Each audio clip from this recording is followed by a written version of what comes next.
Allard's entitled to Brad's opinion. And now for your host, Brad Allard. Well, good morning. A little early for me.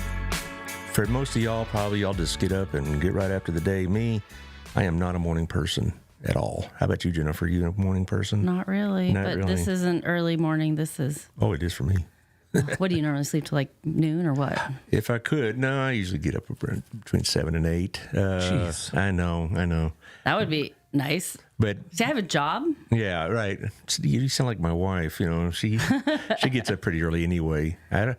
She gets up early for, she reads her scripture and stuff like that. I'm like, God's 24/7. You don't have to get up that early. It's easy Amen, around. brother. But 7 o'clock is a good time to meet Jesus. yeah, Not 5. not 5.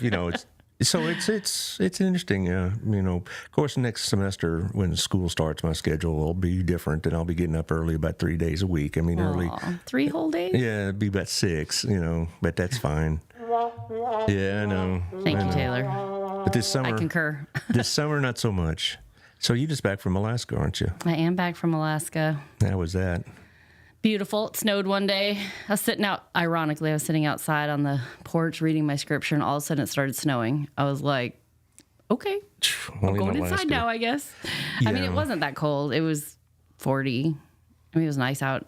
And, but it doesn't have to be super. It didn't last very long. It got like 1/4 of an inch, and then it melted by the end of the day. It's interesting, though, because my niece just finished teaching there in Alaska. Oh, really? Yes. Where was she at? She told me the town, but she has to go through Fairbanks. This is like the nearest big town, I Yep. believe. And I don't know if she's going back. It was just she's a young unmarried lady. She wants to do things. I said, why not? And so they were. She went up there for a year, and she's teaching mostly Inuit children. Oh, so she was in a village? Yes. Okay. Yeah. I have a friend who started that way. She graduated a year after me, and then we went to college together. And she ended up teaching in the villages, and actually she just retired from the Fairbanks Lathrop High School as a principal. Right. And I'm like, she's younger than me, and she just retired. Yeah. Her and her husband are traveling from Texas to Alaska. They had a trailer and stuff, and they drove the whole 90 days. And I'm like, you lucky. I know, right? It's a long drive. You have to go through Canada, right? Oh, they've driven the United States like twice this year. Oh, okay. Well, we're going to talk about the Harvest House and what's going on this summer. They got lots of plans, including some mysterious ones. So, you'll hint at, but we'll probably have to save all the details for another show Next time. next time. Next month, we'll be ready to launch it. And we're just going to just chit-chat in general. Sounds like you got a busy summer. Summer is a busy time for a lot of the nonprofits because of school being out. As of yesterday, Woo. yeah, you say Speaking that. of sleeping in, Yeah, I can sleep an extra hour now and still get to work at the same time I normally would. Well, let's talk about late June, just how excited you are about summertime. Because every parent I've ever talked to is like, okay, we can do this and that, and we have a good time this summer. And by mid-June, it's like, when does school start again? Nope, I love it. Okay. I do. Well, you're definitely the exception because most of the parents are like, thank God school's starting again. And, can it start earlier? And No, it's much easier on me when my kids are not in school. Well, I guess you don't have to do all the driving and then dropping off and the picking up, but There's a little bit of it, but it's different. It's not you don't have to leave at 7:30, and you don't have to, I may have to go pick up my kid, but it's at, I can take my lunch hour and go bring him to wherever. well, Yeah. we'll get to all that fun. Let's talk about our sponsors real quick, and then we can get into the Harvest House. Of course, we know our place is big time sponsor. I'll be going there, I think, early next week because I got some people coming in, and it's a good place to take them. And it's always a really relaxing place. It's no rush, no hurry, but they're very efficient. I've noticed because even if you go there and there's people waiting, you don't have to wait very long at all because they don't leave those tables unbussed. Right. Doesn't that drive you nuts? You go to a restaurant and you're waiting and you look over there and there's like 4 unbussed tables. Like, why am I waiting here? Come on, chop, chop. But they really get it taken care of real quick. Yeah. So I just had lunch there the other day. Really? Beef stroganoff. Really? It's really good. I keep going back to the chicken fried steak, but I need to diversify a little bit, so maybe I will. I'll try something. I've had people tell me, this is really good or that's really good. I'm going to try it. Also, Gina's Pizza, have you been there yet? I haven't had the pizza yet, but it's really dangerous because it's across the parking lot for me. And I ordered a club sandwich, went and picked it up, walked back to work. I mean, it was like, that's going to be really dangerous. So easy to like just order food, go grab it. What is that? What, you dangerous because of the traffic or what? No, because I'm going to use it a lot. Well, bless your heart. Money. It's like, okay, well, every week it's like, okay, let's have lunch at Gina's again. Yeah. Well, they're open for lunch now. They started out, they weren't open for lunch until like Saturdays.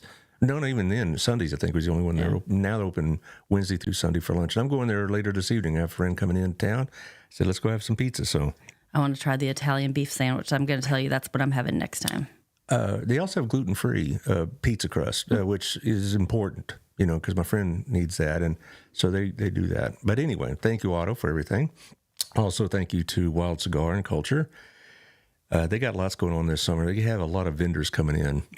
And Chris and Nathan are planning some summertime events around them. They get a lot of the national brands, international brands that come in for special events, for a certain type of sales and all things like that. And so they're known as a regional stop for a lot of these big time cigar vendors. So cool. Wild Cigar and Culture, and get you a cigar, get you a gift card. If you don't smoke yourself, it's fine. They have a drink, and you have a really good bar. They have a charcuterie going on. And if there's people in your life that smoke cigars, get them a gift certificate for Father's Day coming up.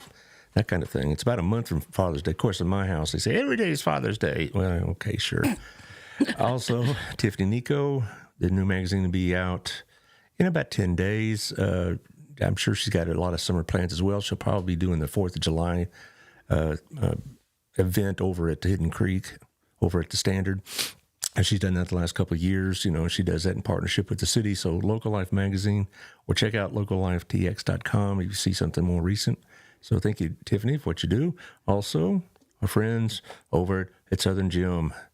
It's, like I said, it's Father's Day. Fathers might like a little jewelry and stuff. They do have men's jewelry. Mostly it is women's, but they do have some stuff for men. They also sell a lot of used Rolex watches.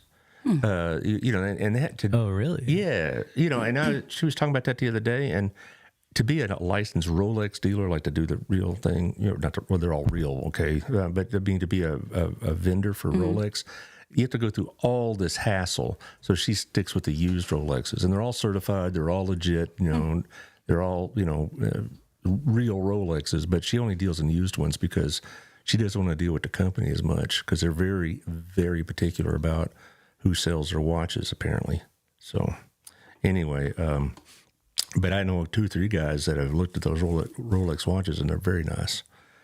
Also, thank you to Two Maids with Brenda Ramirez, twomaidscleaning.com/Burleson, or 817-764-0733. What's really good, particularly this summer, you might like to have like a deep cleaning, because if you've got kids in the house, they're going to tear that place up probably.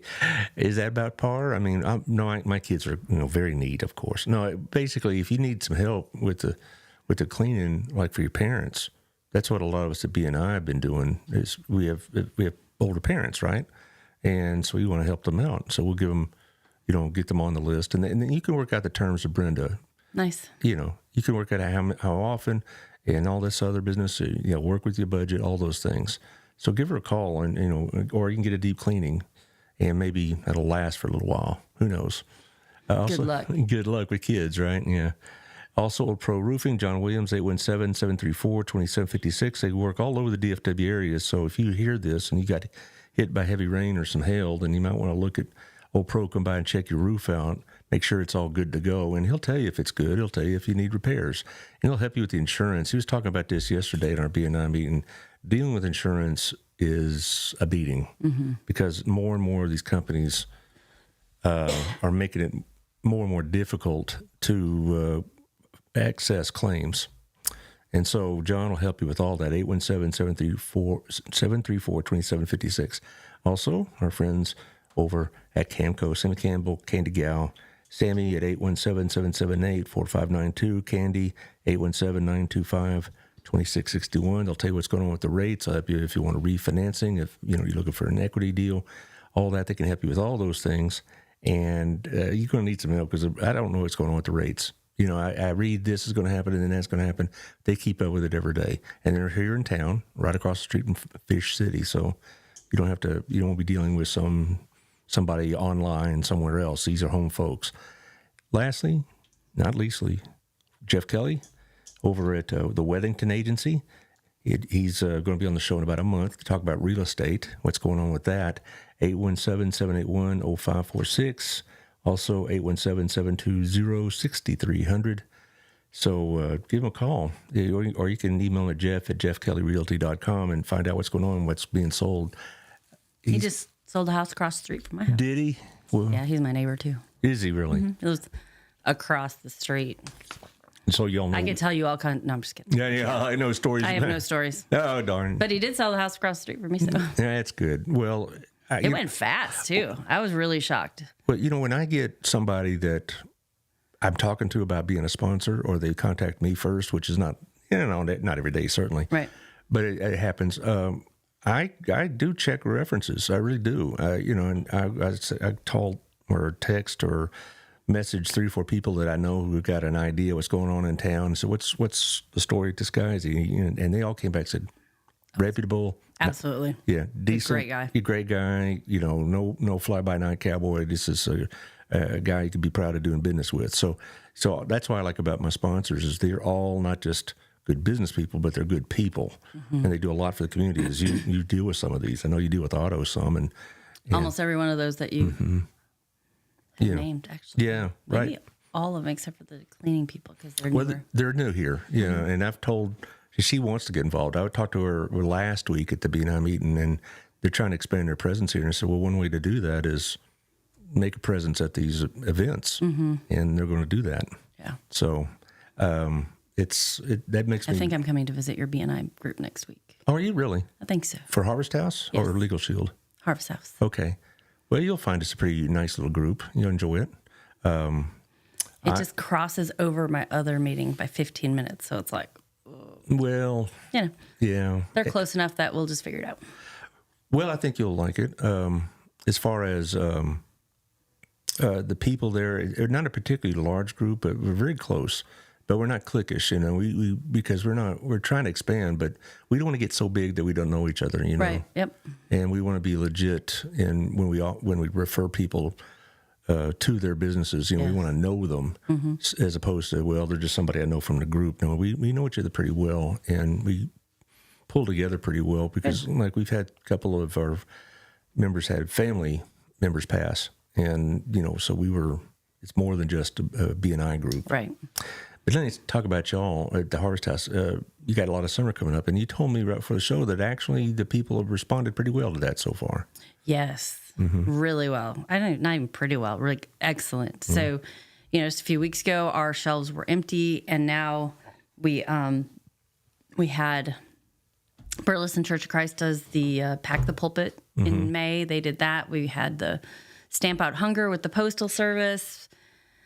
We had the dad bods do their car wash. Is that what that was? Okay. I drove by that, and I didn't know what they were fundraising for because I drove by too quickly, but I don't know what, like these guys with no shirts on and shorts and cowboy boots. And You got a little bit too excited. Well, I wouldn't say that, no. It didn't do it for me like that, but so that's what it was. So the interesting thing about the dad bods, so it's the Booze Vikings group or whatever, but they're passionate about Harvest House because almost every one of the folks that are in that group grew up as their families were supported by Harvest House. And so this is their way of giving back. They have their own little thing that they do. And then a couple times a year, they do this car wash for us. And they really are just passionate about paying it forward. So, or backwards, or however you want to say it. But just it's pretty neat because they're just a neat group of guys who are like, you know what, Harvest House changed my life and my childhood, and they want to help make that same experience for others. Well, that's interesting because, Harvest House has been around since, 86? Is that right? 84. 84, okay. And 40th anniversary this year. Is that right? You're going to do anything around that anniversary? Probably at our harvest brunch Okay. this fall. And so it's been around a while, and I guess, now you have some generational support in the sense that there are people in this town that probably as kids accessed Harvest House, and now they live in the community. They probably are doing decently, doing well. Absolutely. And they probably returned back what was given to them when they were children, right? Yeah. And we're actually, we're in the process of redoing our website, but we did have a click button. If it's not there right now in this process of changing, it'll be there again. Just asking for people to share those stories, for us to kind of regain some of that history. Like you and I were just talking about some things earlier that I didn't know, because if it's not written down, then it's kind of gone. And there's a lot of different perspectives and people, because there's been a lot of changes to Harvest House over the years. Like it started out with the Ministerial Alliance, and then they became an independent nonprofit in 2012. Just things like that. And so it's just fun to hear how Harvest House changes somebody's life, because like Ricky Estes, he's shared his story before. And he grew up as a child in Harvest House, a single parent mom. And, he just thought Harvest House was like Walmart. It's just where you go for back to school and Christmas and things like that, and it's just neat to look and kind of break that stereotype. We help people so they can break those generational things of poverty. I mean, look he's a financial advisor now. He's owned he owned Smoothie King for a while. I think he owned something else in between there, so he's a great businessman and just a great community member. And it's just interesting to recognize how many people in our community did grow up being supported by Harvest House, and now they are giving, just like you said. They give back, they support us, they encourage us, we try to partner together, all that stuff. That's interesting, because I've been here long enough to see the evolution of Harvest House. My involvement was through the schools, and y'all have a pretty close attachment with some of the schools. They do food drives rather. Yeah, they do. And I've seen the building change. It was back when I first moved here, it was a fairly small little house on Thomas. And now it's been expanded. They've added on. And, of course, you have the resale shop, which is a big hit. I mean, I think a lot of people, that puts you on the map for a lot of people that are new to this town. Now, all of us old-timers knew of Harvest House. But for a lot of people that moved here probably in the last 7 or 8 years, when you open that resale shop right there. Sorry. Oops. You all right? Yeah, I didn't. I was a little close. All right. When they opened that resale shop right there on Renfro, I think a lot of people became aware of what you do. And since, the old building, if you will, is only a block away, I think that really raised your profile quite a bit. Yeah. And so it's amazing how many people still don't know that we're there or what we do. And even people who've been here for a really long time. But that's what our goal is to let people know who we are and what we do. Yeah. I was talking with Stephanie Beard about 3 or 4 months ago, and speaking of which, Colin will be here next Thursday, and we're going to have an update on that victims assistance program. She said that, she gets calls a lot from people. I need X, Y, or Z, and I don't know where to go. And she is that program has put y'all on the map as well, because she's directed people towards y'all. We partner with her a lot. Yeah. And we haven't, thankfully, as much this year. We haven't had such severe things, but, especially during COVID and stuff, a lot of situations. And, the thing that's neat about her and what her job is that she's not a police officer. And so if we have people who need assistance, we have somebody to call, her and her team, that can come over into a neutral space to talk to him and check in on him and see what the scenario is, and kind of, she specifically has helped us vet some people and really get people the right help.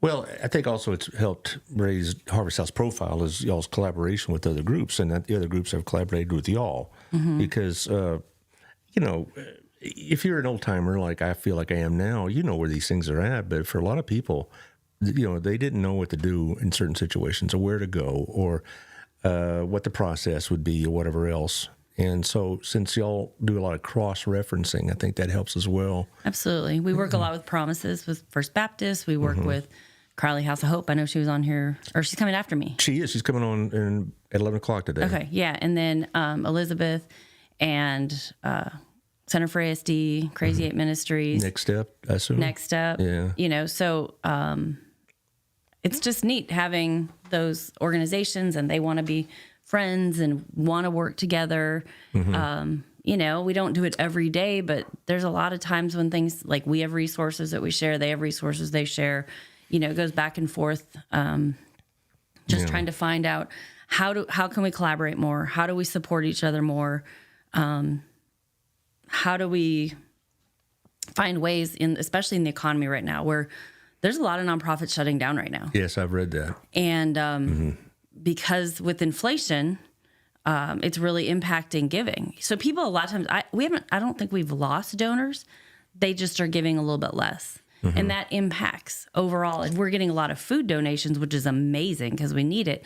But we're serving almost 50% more. Oh, Melissa Mathis says, thank you for everything you do for the community. Appreciate I it. hope y'all are doing well, you and Brooke. Here's the thing about what I was talking about the other day, and I kind of mentioned beforehand. I'm going to the grocery store, and I was thinking about, how much more it is just to put it on my pantry. I wonder how badly it was affecting y'all about food donations, because, a lot of people like to maybe throw in a few extra cans, a few extra boxes or whatever and give to y'all or promises or whomever. But it's harder to do now. It is. It's not cheap at all. I haven't bought cereal in a long, long time because my diabetes doesn't help with the cereal, right?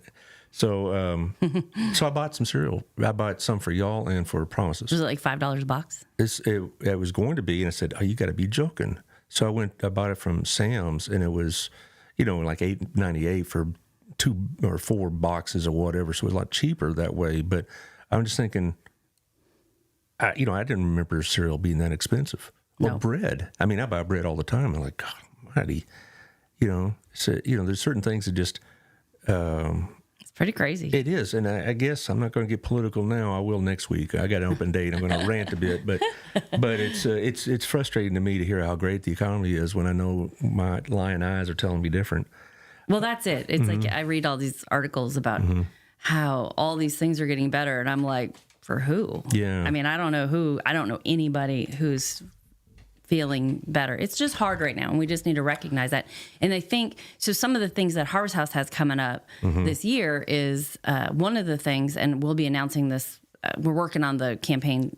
We just talked about it like 2 days ago, kind of an inflation buster sale at the resale store and decreasing some of our prices and stuff, because we know people are struggling, and that's a way that we can help, is just, decrease some of our prices, and then and I think the thing that you've heard me say a lot, and this is kind of the key thing, is just how $1 can make a difference.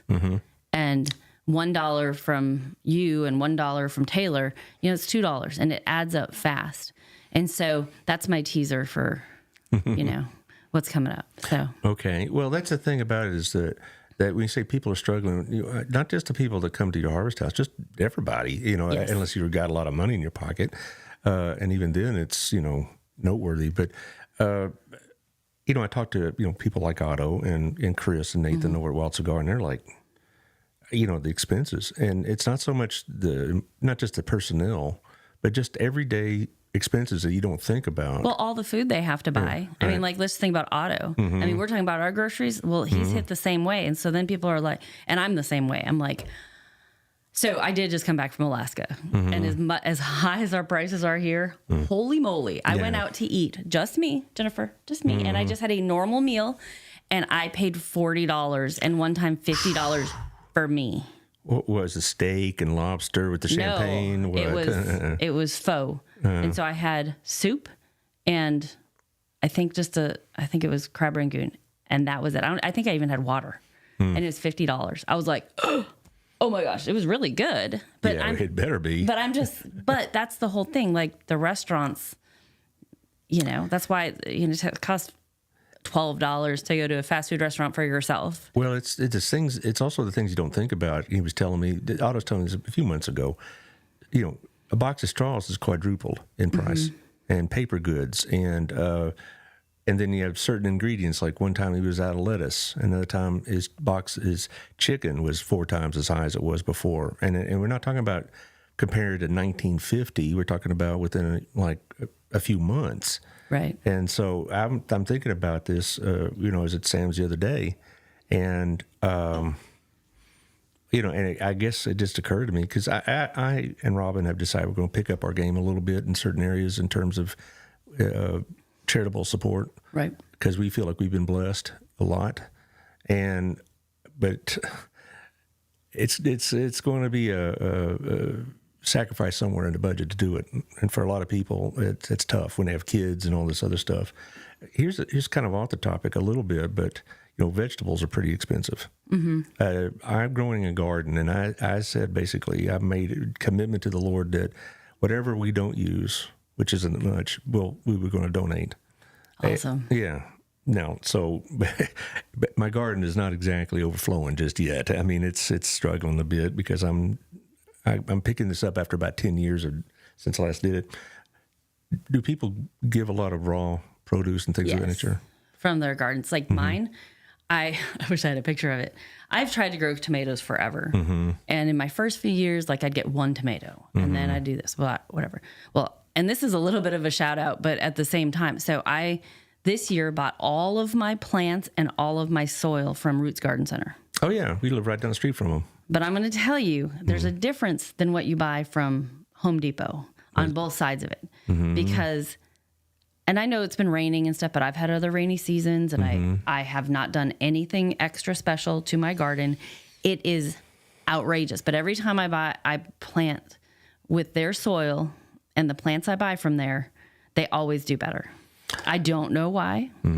I am not any, but I am going to have so many tomatoes to donate because I'm not really into canning and stuff at this point in time, but you should see my plants. They are ridiculous. Mine, I love it. I had planted some tomatoes, and we had that really, really heavy rainstorm, and it just beat them to pieces. Oh. And so I replanted some, and I got a couple that are doing pretty well, and a couple that are catching up a little bit. I like to plant peppers a lot. How do you get them to be sweet? Mine are always bell peppers or hot peppers?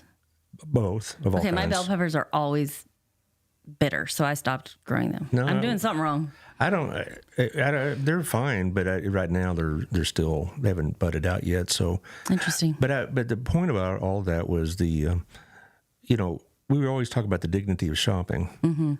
I do a lot of cooking around the house because Robin works, and I like to cook and all this other stuff, and I thought about the dignity of cooking. Do you have clients that's what they're looking for also? I mean, because it's something. Oh, yeah. It's one thing for a mom to open a box of macaroni and cheese or can of something or other because they got to get the kids fed. But I do know just for a lot of people, the act of preparing a meal is more than just putting food on the table. Right. And you get a lot of that kind of. Absolutely. Get people looking for that kind of experience, I guess is the best way to put it. 100%. I mean, there's a lot of people who appreciate just the fast stuff, but we've been getting a lot better fresh produce. We still get some of the stuff that's like closer to expiration where you kind of need to use it tonight or tomorrow, but we're starting to get a lot more really fresh that this is going to last for a while, salads and different things like that. But absolutely. I mean, people love it when we have flour and sugar and baking soda and baking powder, like even if they could just make cookies or, things that we take for granted, not just the box thing, but like the ingredients. I mean, you think about it, you need flour, sugar, brown sugar, vanilla, baking powder or baking soda, all those things to make cookies. Like if you're just making chocolate chip cookies, those are the ingredients you need. Oh, plus chocolate chips, So yeah. And we at times, and we aren't doing it as much right now, but like I know during COVID, we did a lot of recipes and stuff because we would get like bok choy and all this stuff, but we'd have like chicken. And so we would put recipes like, okay, here's how you make chicken stock. And here's the vegetables and kind of how to make like 2 or 3 meals out of this. So you do more than just say go, I know you're personal shoppers, but you do more than just fill the basket. You give them ideas of how to prepare it. Sometimes. I'm not going to lie and say, we do this all the time. Sometimes we get, like right now we're really busy. So it's hit or miss. I mean, but I know they were doing it like a month ago. And we just try to have some healthier recipes. If somebody ever wanted to just put recipes together, because you also, part of it is like what is in our pantry. So especially when we get things that are a little more unique, like bok choy. I love bok choy, but if you've never eaten bok choy, you don't even know what to do with it. I don't know what to do with it. It's great in soups. It's kind of almost like a not as strong celery or cabbage. It's kind of a mix between celery and cabbage, so it's a real meaty, kind of crunchy. It just has kind of a sweet flavor, and it's really good to chop up, and they use a lot in Asian foods. but you can just chop it up in a salad. There's just a lot of things you can do with it, but like being able to say, here, we have this is how you can use it. Do you ever thought about having like classes and teaching some of your clients how to do it? Absolutely. So we are about, actually this fall, we're right now trying to get some funding for this program. It's called Getting Ahead in a Just Getting By World. It's a curriculum that is proven to be life-changing. We actually my team and I went up to Muskogee, Oklahoma to see where they were actually implementing this. And it's a 20-week class, and the people we talked to, probably 100 people at least in the program or had graduated from the program, and all of them were like, you have to do this. Because when they get into it, it is so life-changing. It kind of starts with like helping people help themselves. Like, why do I make the decisions I make? Addressing things like trauma and generational cycles and poverty, and just the way we think holds us back so much. So that's a program right now we are working on getting started. And we already do ESL classes, we do financial classes, but those are some of our goals, like having people come in and do cooking classes. We have a full kitchen. We built a full kitchen for a reason. It's not a commercial kitchen, but we really want to get into that place where we're helping people like have fun with life, because cooking is fun. I like it. But I think sometimes it's like, oh, well, you need to learn to cook so you're not eating out. Well, how about we take it from like, it's so fun to cook for your family, or yes, it's a little extra work, but there's that love nourishing stuff. And I think a lot of times people have grown up in cycles of poverty where what I have seen is a lot of times they eat the value menu at the fast food place, or my mom works at the fast food place or a restaurant, or dad or whomever, and that's the food they bring home, and that's what we eat. And so they don't need to cook, if that makes sense. Right. We try to also, we have people from a lot of different ethnic backgrounds, Hispanic, so they love having, we actually had somebody recommend some very specific things to us. We are now doing monthly surveys of our clients, and they actually said, hey, could you have this, this, and this? And it turns out some of that stuff is cheaper than even what we buy. But they're like, this is culturally what we would like to eat. And so it's kind of fun. We're trying to get feedback to make sure we're providing that dignity thing. How do we get our clients more involved? Because the ultimate goal is to restore them so they don't need to keep coming to us. That's the ultimate goal. But through education. Yeah, I just thinking, there have been many times, Rob and I have been blessed. We've never been to the point where we need to become a client, but we've had times where the bills are high and we couldn't afford, maybe our usual groceries, but particularly when the kids were growing up, because all that. So we found a lot of ways to make meals that are inexpensive, that last more than one meal. Right. I used to be kind of, I don't care for your leftovers. Now we eat about everything we make until it's out. And if I have anything to thank Joe Biden for, it's that. I mean, he's made me appreciate the value of leftovers. Did I catch you with a little water there? Okay. That's funny. Yeah, but, like I can think of a couple of meals that I make that will last not just for tonight's dinner, but also for lunch the next day or dinner the next night and whatever else. And probably the whole thing costs under $10. Right. And so we learned. What do you make? I'm just curious. Oh, it's some silly thing. I like that kielbasa type sausage. All right, and you cut that up and you fry it or whatever, and you put it in with some pasta, and maybe you throw in some broccoli sprouts if you can find those, and sometimes I put maybe some squash with it, and you could make a big batch of that, and it'll last 2-3 meals. Right. And that's less than $10. Yep. Another one is similar to that with the sausage. I put potatoes and peppers and onions in it. And cabbage. No cabbage. Really? Oh, it's so good with cooked cabbage. Well, we'll see. But that anyway. Look on his face. Wow. Only cabbage I like is sauerkraut. But anyway, so you put that together, and you put it together, and that's another 2-3 meals.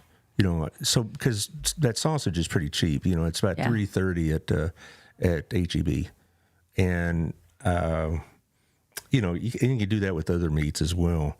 But as far as that kind of thing, I make that about 2-3 times a month because, sometimes, you just need to have something in the refrigerator that you don't want to have to go through a whole process all over again, and they'll keep for about 3-4 days easily. I tend to overproduce anyway. I always think, well, I'll make a little bit more than I think I need, and it's way too much. I've done that with the sausage and rice because rice is fairly inexpensive. Right.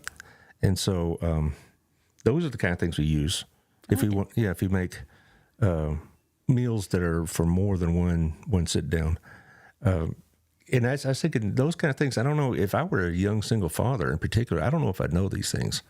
Well, and I think you're right. And I think even just the idea you just shared, I hadn't really thought of that, but like there's so many things like that you can eat. My kids generally like the sausage and, put it with whatever vegetables or pasta or whatever that you do like. So you can really mix it up a lot. So, and we do try to help our families understand that. And even with foods that people donate, I mean, like the sausage you're talking about, it is cheap and it's easy for a family to make a meal out of it, if those are things you donate. Because we do have a freezer and a refrigerator. So stuff can stay cold.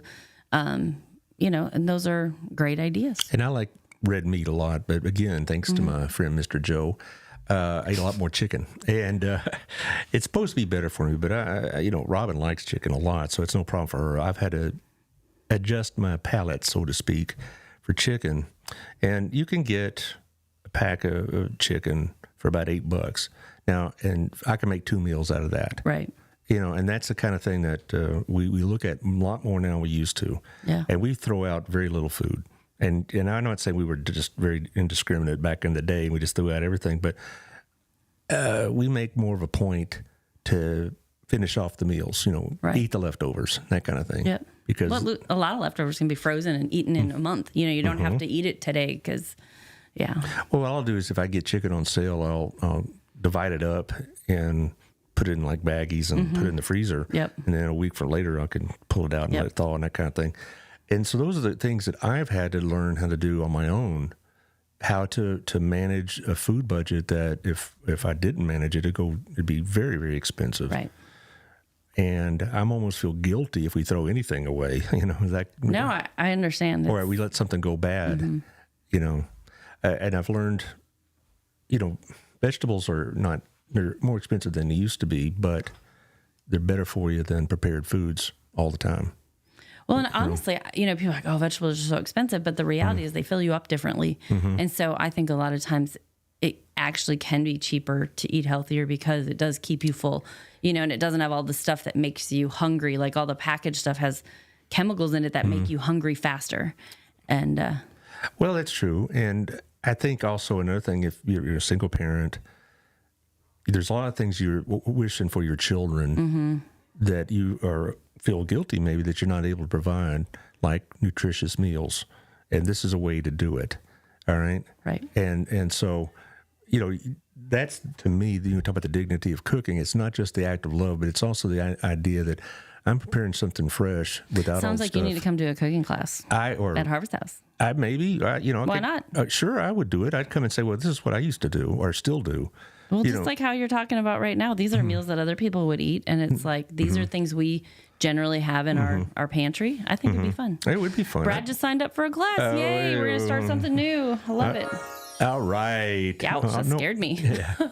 Well, he's getting crazy with the sound effects. But it's true that there's just been a lot of times, and I did this a couple times at the high school, because we had the kitchen there at BHS for the home ec and the culinary stuff and all that other stuff. And one time, my good friend said, "Why don't you come and tell us what you do?" Because I think they'd like to see a man come and say, "Well, I'll do all the cooking in our house, and here's what we do." And a lot of the kids, they're about to go to college in some cases or go live on their own, and they didn't know how to prepare meals. That's one thing my mother helped me do when I was in high school and young man is she taught me some of the basics of how to cook. Yeah.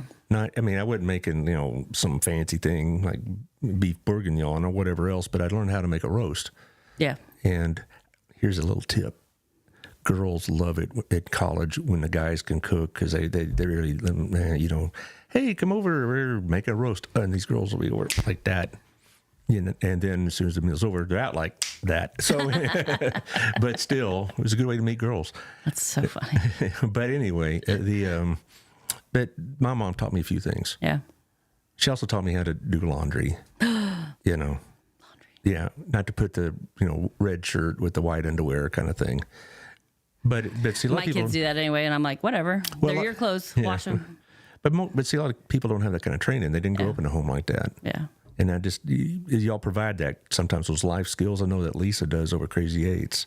And they do different life skills. Like we don't teach people to do laundry, but there are different things. And Next Step does stuff like that. We are in the process of growing that educational stuff. That's part of this Getting Ahead program, because we want people to get, just like, it's similar to what Crazy Eight does, but it's different kind of focus, but the same. And, this is the same thing that Lisa at Center for ASD does. They're trying to give people with different abilities, life skills, to learn how to live as independently as possible, whether they ever get independent or not.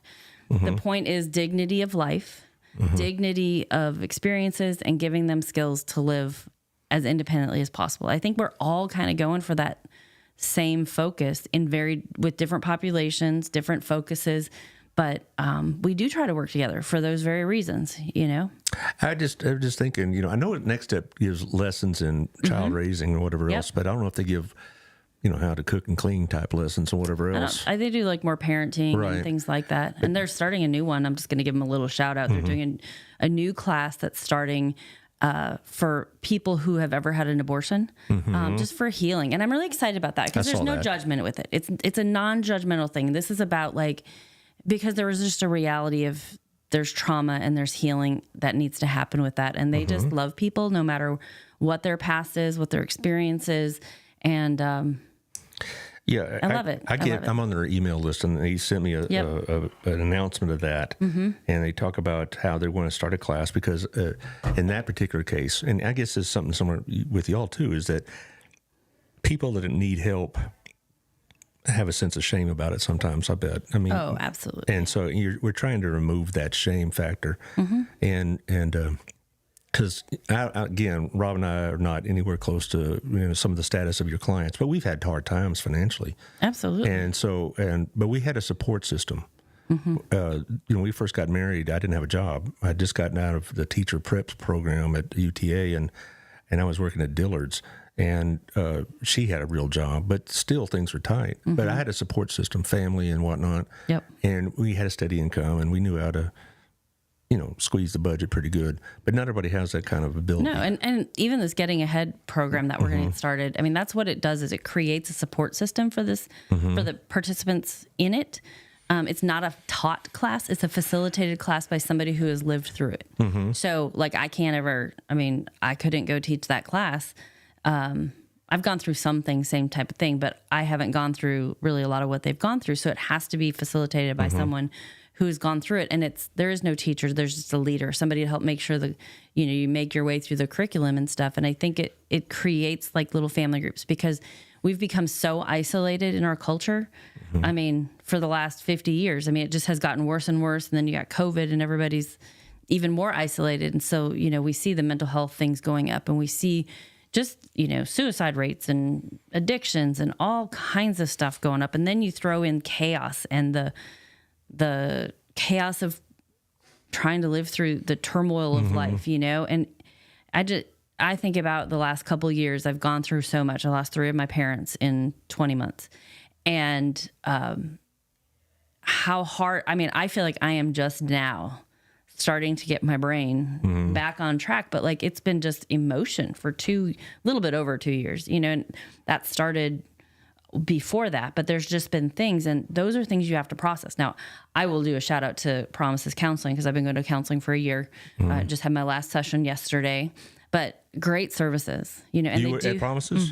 Okay. I did. Yeah. And they do have a sliding fee scale. So that shouldn't, even if you have to get on the waiting list, just get on the waiting list. Because if you're not on the list, you'll never get there.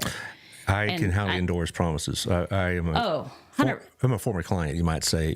A few years ago, things were just going really off the scale. Yeah. And I understand that. Yeah. And so different circumstances, I'm sure. But, life happens. And it just, we just went through and looked at my initial goals. I'm like, wow. Because when I first started, it was just everything is just a lot. Everything's a lot. That's the phrase I use for my life. Everything is just a lot. And, yes, I have overwhelming days, but I don't feel like my whole life is overwhelming. And it's been a process. So I'm a huge proponent of whatever you need, whether it's medication or counseling, definitely a church support if that's, I think most, find a good church that you fit into that helps provide the support that you need, and but that getting ahead thing, that's kind of what that's going to do, is to create some support systems for people. One of the biggest things about getting in the way of getting ahead is, obviously finances. Would you say the majority of your clients have like overwhelming credit debt and things of that nature? Because I know that, No. Not really. Because I know that They don't even qualify for credit. Well, okay, that's maybe another story. Honestly, they don't, and they just. No, I'm not saying some don't, but no, I don't think the majority of them. Really? I think the majority of them are just trying to make enough to make it, and So they don't have like credit card debt or maybe other type of loan debts or whatever. some, but no. Title loans. I would say we've seen some of that, but no, I would say mostly people just don't know how to make ends meet. Well, that was, like I said before, back when Rob and I were younger, sometimes we had to rely on the credit card to get to the end of the month. And credit card interest rate it's robbery is basically what it is, particularly if your credit isn't good. Now, my credit's good, Robin's credit's good, and it's still, interest rates are ridiculous. Yeah. You get into some of these, like these kids get involved with, like my kids, it's like 29%. Mm-hmm. And I just, you'll never get ahead that way. And I was thinking that maybe that treadmill your clients may be on trying. I mean, all of my credit cards have that 24, 23%. Now, I don't hold a balance on it, but we've gone through things in the past, and that's ruined our credit. Just, we had to do bankruptcy. Amazed how many people have done bankruptcy. Oh, it's a lot. It was circumstantial. We worked so hard to not do that, but it just, the creditors wouldn't work with us. We had a job. My husband and I both got laid off within a year. I remember you telling that story last time. There's just we could not catch up. And so we had to, but now like I can get it, like the credit's like 24%. It's like, okay, well, this is fine, but we cannot hold a balance on there because it'll drown us. And that's what happens to a lot of young people as well, because they'll start off with their first card and it's like 18 or 19. Mm-hmm.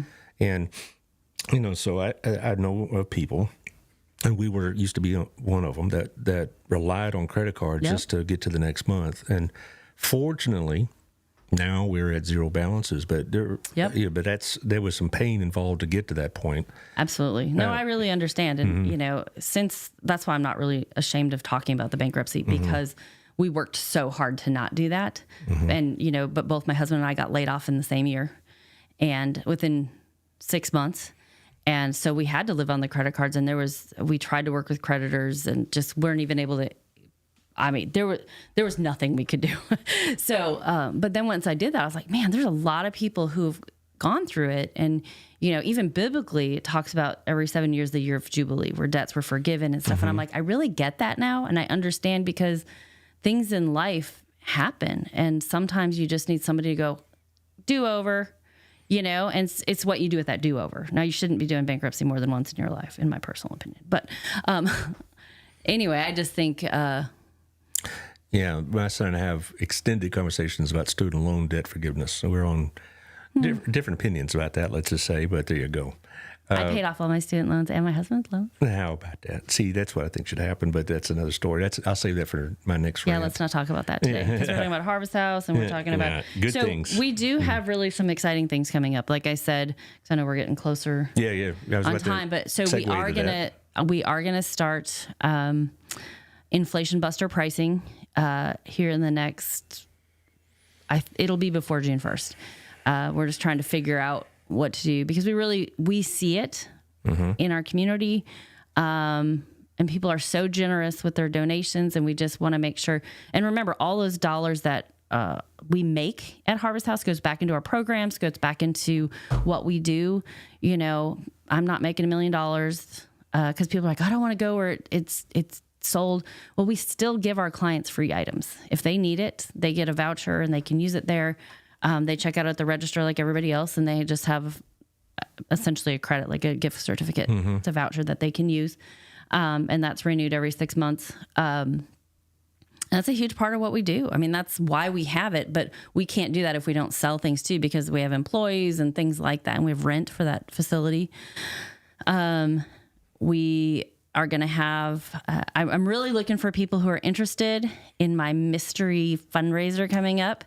And it's going to be the second week of August, and it takes almost nothing. It's not going to cost you anything.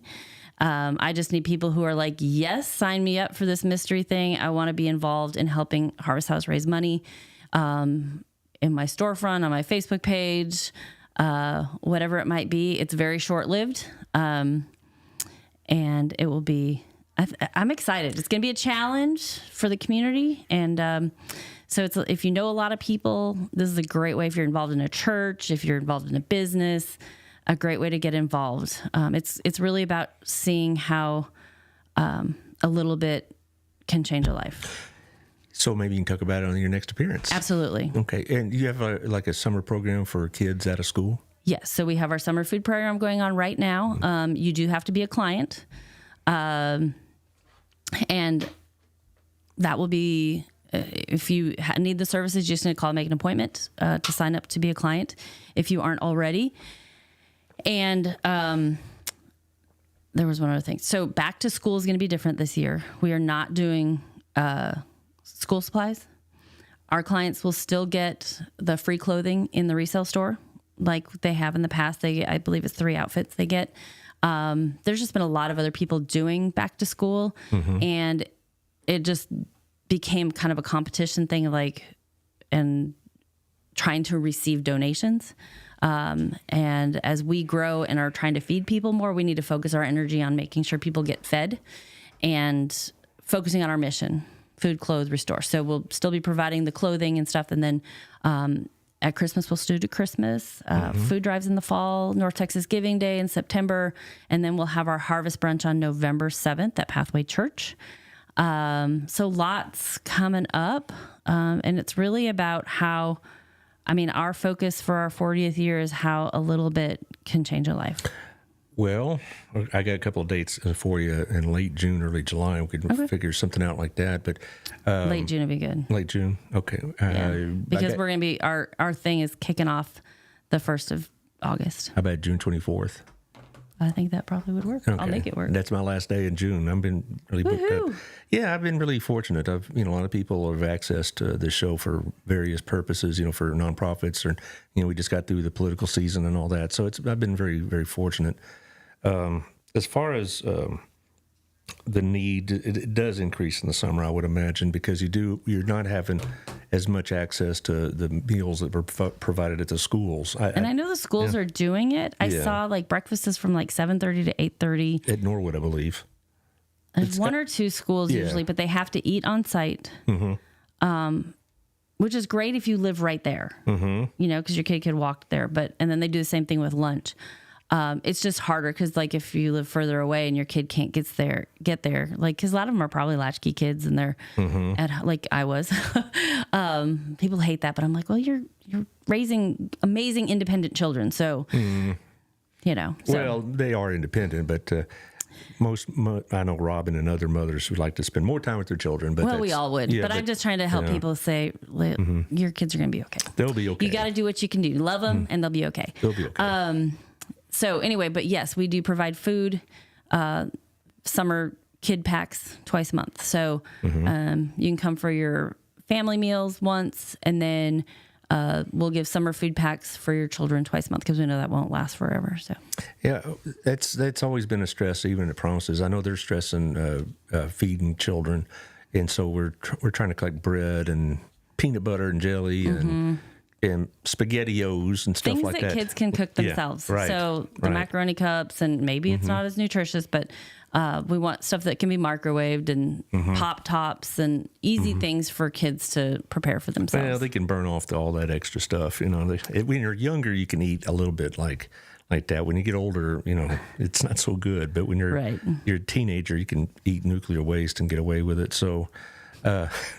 But that's so the stories I hear from y'all are roughly the same. Summertime is busy time. Well, and we're already 40, and Elizabeth and our numbers are the same. We're serving 1,000 families a month, and summer hasn't started. Those are summer numbers. So we're expecting 1,500 to 2,000 a month.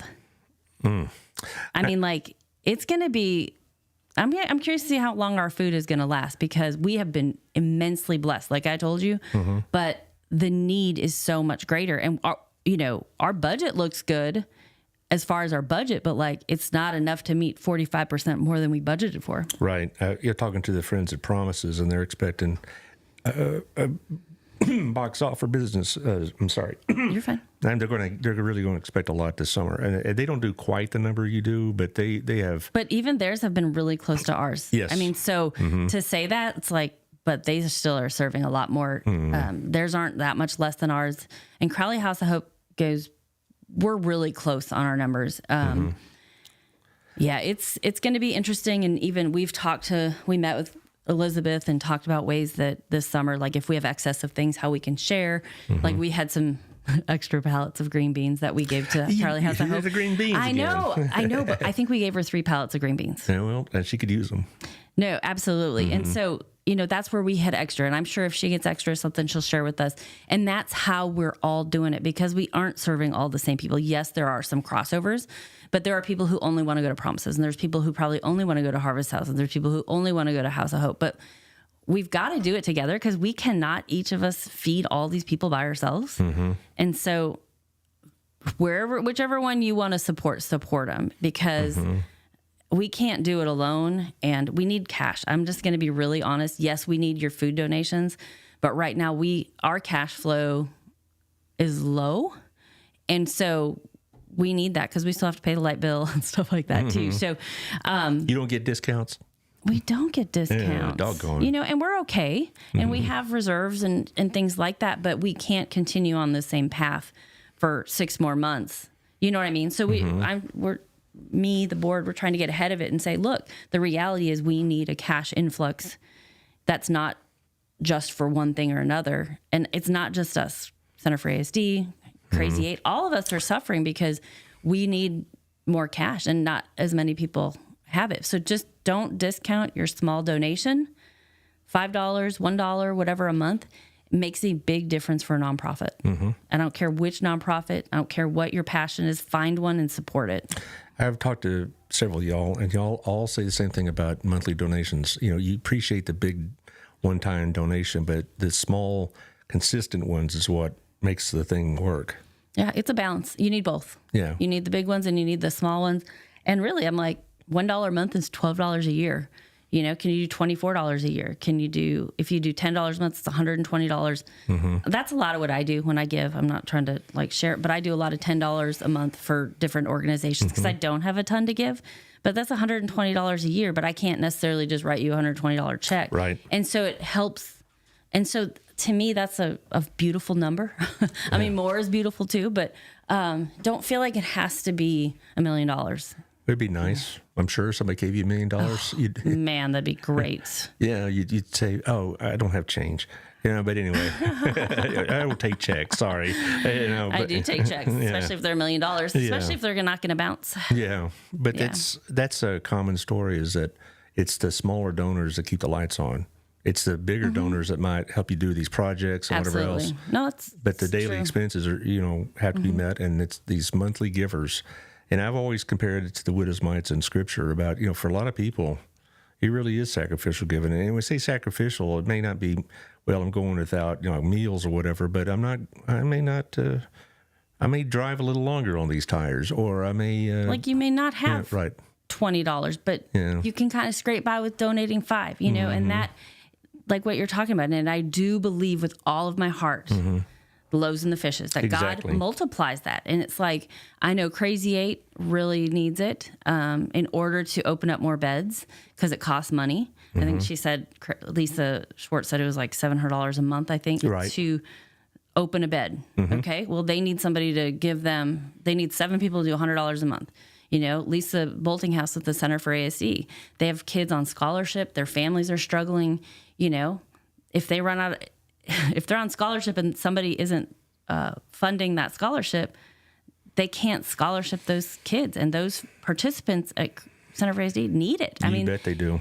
They really need it. And so Next Step, same thing. They're saving lives, and they're healing lives. They're helping people walk through really hard times. We all need the support. And Harvest House, we want to continue to feed, clothe, and restore families, and we want to do it better. And the only way we can do that is with cash donations and support from the community. So Yeah, and I'm also involved with the Burleson Opportunity Fund, and we're trying to have a golf tournament and raise some money for that. And sometimes people think, oh, this is overwhelming. But again, we're not asking for $1,000 from every organization. Absolutely. $10 to $15 to $20 per organization. Yep. Maybe is all is necessary. It isn't like, okay, if you can't give $500, we have no use for you. That's crazy. And maybe it's a one-time gift. Yeah. I don't. I hope one day my kids can participate in the Burleson Opportunity Fund. So you know bet. what? I support it now. Oh, you bet. Because, I do too. I've got 2 kids. We're going to need college. Well, maybe one of them at least will stay and, do Hill College and stuff like that for the first few years and stuff. But those are essential programs in our community that no one else has, and we've got to support them financially. You bet. And I know we just keep saying it, but a little can go a long ways. As a teacher at Hill, I have a lot of BOF students, and some of them may be your clients. All right. So because, I know some tough stories, but I just think we have a great community that we're not only going to feed them and help them get through it, but also help them get an education so they may not have to access our services. I guess that's your goal one day, right? Break the poverty cycle, or break the cycle of just not quite enough. Well, we're going to see you again on the 24th. What time? 11 o'clock. At summertime, I'm pretty loose. I don't have any summer classes, so I'm good to go. And Taylor, thanks for all your wizardry as always. Always. We're going to be on again in an hour talking with Elizabeth Becker from Crowley House of Hope. I'm going to be asking her some of the same questions. Nice. Yeah, and so you can see what they're doing. I do believe Burleson is in a better position than many other communities in helping deal with this. I'm going to ask Elizabeth how Crowley supports them and things of that nature. Absolutely. So, all right, and so we'll see you later, and thanks for listening, and share this with your friends, and we'll see you later. Bye-bye. Thank you.